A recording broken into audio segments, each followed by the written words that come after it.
At dahil statue natin ngayong araw mga sisi ko, tara samahan niya ako dahil nga pupunta ko sa isang tourist spot dito sa Hong Kong. A day in my life in Hong Kong.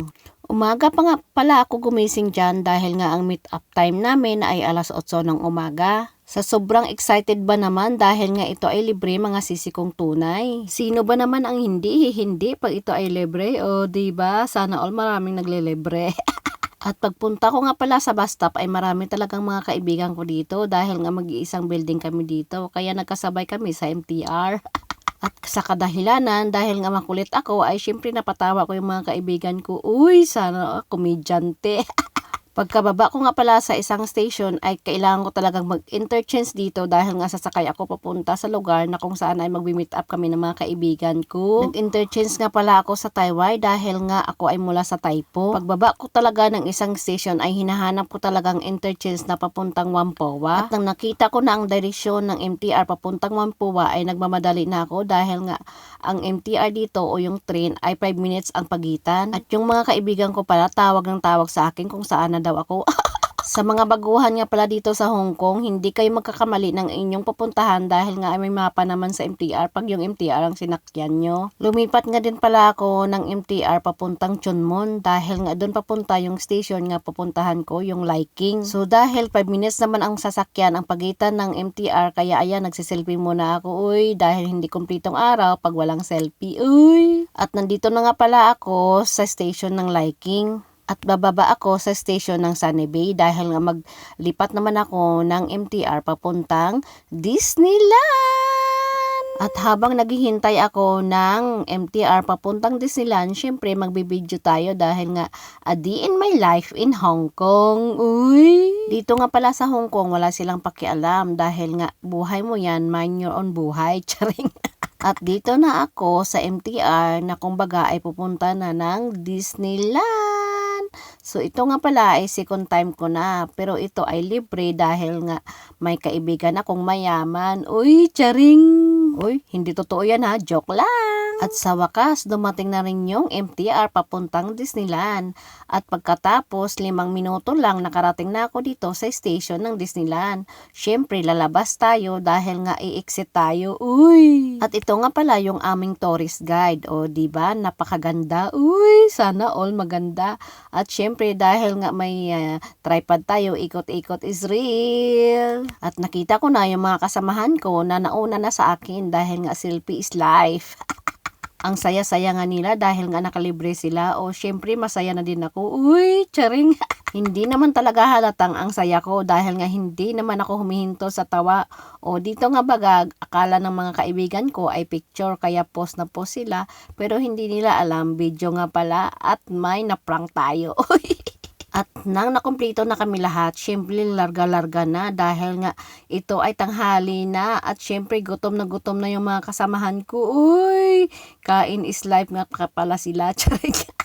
At dito nga pala sa Hong Kong, kung kaya ng mga amo natin pumunta ng Disneyland, kaya din natin. Uy, di ba mayaman tayo mga kuskosera? At ito nga yung mga kasamahan ko, sinasabi na daw na ang ingay-ingay ko. Syempre naman, pag ikaw ay namamasyal, kailangan mo talagang masaya dahil nga is freedom mo yan dahil wala kang amo dyan. Charing. Hindi naman kasi masaya ang pagpamasyal kung wala kang makulit na kaibigan tulad ko. Oy, kaya isama nyo na ako kung saan kayo pupunta. Oy, charing, basta libre lang. Bago nga kami pala pumunta sa papasyalan namin, kumain muna kami dito. Dahil nga gutom na yung mga kasamahan ko, hindi halata. Pagkatapos nilang kumain, ayan, umupo na sila at nilalamig talaga. Kanino kayang pag-ibig to? Nandamay, ang lamig-lamig kasi. Ganito ba naman kasaya ang kasama mo? Siyempre mapapatawa ka. Siyempre marami akong joke na dala. Uy! Pagkatapos nga pala namin kumain, ayan, pumunta na kami dito sa libre na bus na papunta sa hotel na kung saan ay kami ay mamamasyal. So siyempre, tumatawag yung aming madam dahil nga may nahuli. Ay, hindi nakarating ng maaga. Uy! At dito na nga pala kami sumakay sa libre na bus na papuntang hotel. Dahil nga libre ito ay sabi ng kaibigan ko, tahimik daw. Kaya tahimik din ako. Mahirap na mapalis po tayo ng di oras. Charing. Dahil nga unlimited film sila at ako din. Syempre, hindi maiwasan yung selfie, picture. At ang una namin nga palang pinuntahan ay itong hotel. Tara, samahan nyo kami sa looban nito. Ang napakaganda at syempre mamahalin yung mga giveaways. Ops. Huwag mo nang skip. Yung unang pinuntahan nga namin dito, yung Disneyland Hotel. Dahil nga unang-una namin itong nakita, syempre picture, selfie at action pa more. Pagpasok mo, ito talaga ang bumugad sa'yo, yung isang bandol ng bulaklak, o sana all naging bulaklak para dilig ng dilig. Oy, At dahil nga nakapasok na kami, syempre kanya-kanyang post na, o kanya-kanyang video, kanya-kanyang picture, syempre unlimited yan. At dahil wala ka nang kasamang dito, syempre sinasarili mo na yung pagpipicture. Wala ka namang pera na bibili ng gift, kaya picture ka na lang. So, ito nga pala yung hallway ng Disneyland Hotel. O, syempre, napakakintab. Hotel nga o, diba? At syempre, may kasama akong kasabay na tawa sa akin. Syempre, hindi mawawala yung tawa at ngiti. Sino man namang hindi ngingiti na nakalayasan sa bahay ng amo. At dito naman yung mga kaibigan ko sa likod. Syempre, hindi mawawala talaga yung selfie unlimited. At ako naman, dahil nga ako na lang mag-isa, ay syempre sinasarili ko na yung pagpipicture at pagbibideo.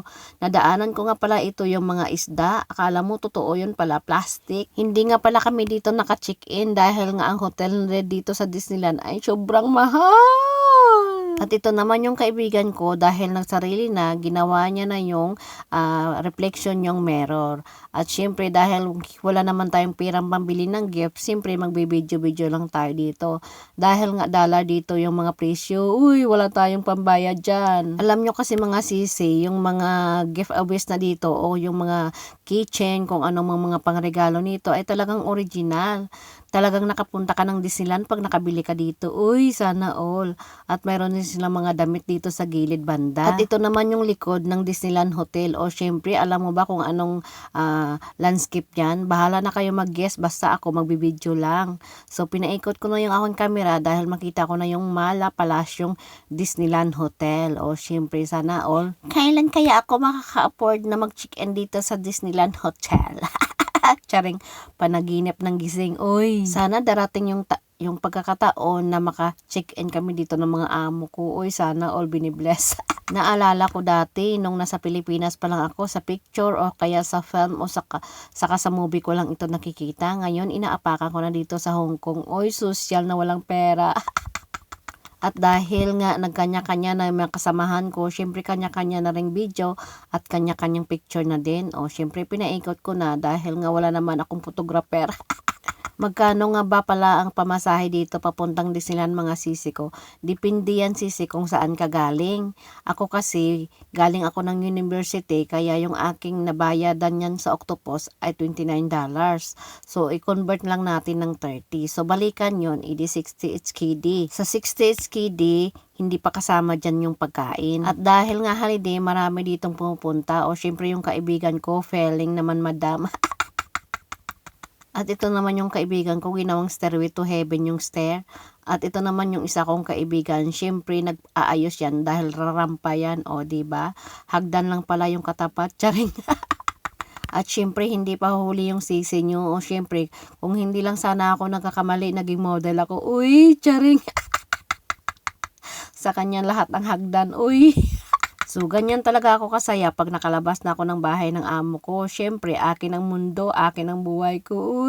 Charing. Syempre, di pa action pa. Diba? Sana all. At dito na nga natapos yung pagpasok namin at paglabas sa Disneyland Hotel. May susunod pa mga sisi kong tunay. Maraming salamat po. God bless you all. Ingat and bye-bye.